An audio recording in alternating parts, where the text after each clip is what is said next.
तो जय भोले की मित्रों, इस वीडियो में हम नैमिषारण्य तीर्थ के विषय में बताएंगे और ये बताएंगे कि नैमिषारण्य तीर्थ कैसे जा सकते हैं। और अगर इस चैनल पे आप पहली बार आए हैं तो चैनल को सब्सक्राइब करना और वीडियो अच्छी लगे लास्ट तक देखना, और अगर अच्छी लगे तो लाइक करना। और कोई भी बात पूछनी हो, समझनी हो या बतानी हो तो कमेंट बॉक्स खुला हुआ है, कमेंट करना।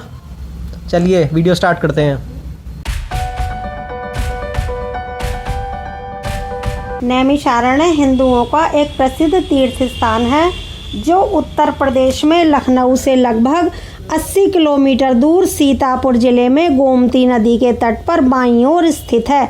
नैमिषारण्य सीतापुर स्टेशन से लगभग 1 मील की दूरी पर चक्रतीर्थ नामक तीर्थ स्थान है। यहाँ चक्रतीर्थ, व्यास गद्दी, मनु शतरूपा, तपोभूमि और हनुमानगढ़ी आदि प्रमुख दर्शनीय स्थल हैं। यहाँ एक सरोवर भी है जिसका मध्य भाग गोलाकार के रूप में बना हुआ है। उसमें हमेशा निरंतर जल बहता रहता है।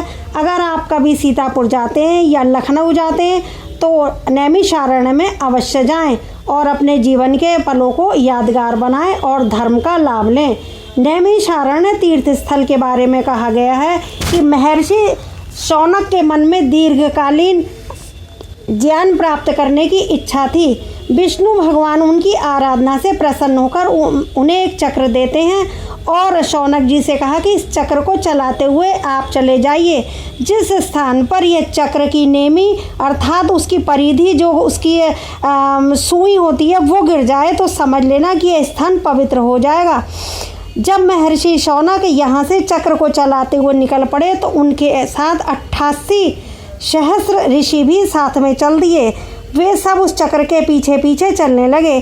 चलते चलते अचानक गोमती नदी के किनारे एक वन में चक्र की नेमी गिर गई और वहीं पर चक्र भूमि में प्रवेश कर गया। इस चक्र की नेमी गिरने से वह क्षेत्र नैमिष कहा जाने लगा। इसी कारण इस स्थान को नैमिष कहते हैं। नैमिष मतलब वन अर्थात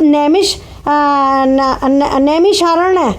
सीतापुर में नैमिषारण्य की परिक्रमा 84 कोस की होती है। यह परिक्रमा प्रतिवर्ष फागुन की अमावस्या से प्रारंभ होकर फागुन की पूर्णिमा तक चलती है।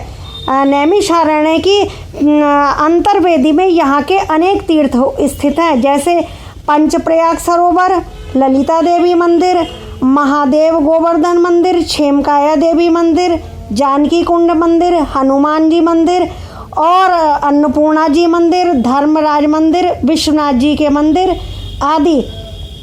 व्यास सुखदेव जी का एक ऐसा स्थान है कि जहाँ मंदिर के अंदर सुखदेव जी और बाहर व्यास जी की गद्दी विराजमान है। उसी के पास मनु और शत्रुपा के चबूतरे भी बने हुए हैं। एक दशाश्वमेध टीला है। उस टीले में भगवान श्री कृष्ण और पांडवों की प्रतिमाएं स्थापित हैं। एक पांडव किला भी है। इस टीले में श्री कृष्ण जी और पांडवों की प्रतिमाएं स्थापित हैं। सूत जी का स्थान है, वहाँ सूत जी की भी गद्दी विराजमान है और राधा कृष्ण जी तथा बलराम जी की भी प्रतिमाएं बनी हुई हैं। यहीं नारद आश्रम भी है, ब्रह्मचर्य आश्रम भी है और बहुत से ब्रह्मचारी लोग यहाँ ब्रह्मचर्य की शिक्षा लेने आते हैं। यहाँ सत्यनारायण जी की कथा का प्रथम बार पाठ हुआ था जो नारद जी को श्री सूत जी ने बताया था।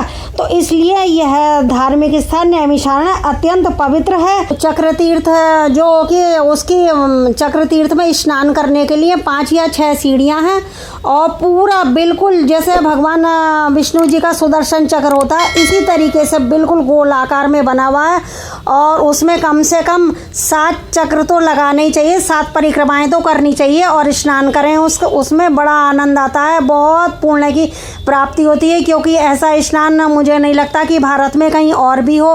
पूरे गोलाई में ऐसा स्नान करते हैं, ऐसा लगता है कि परम आनंद की प्राप्ति हो रही है। चक्रतीर्थ में स्नान करें। अगले दिन वहाँ गोमती जी के किनारे गोमती जी बह रही हैं, अच्छा स्वच्छ जल है वहाँ पे तो गोमती जी में स्नान करें।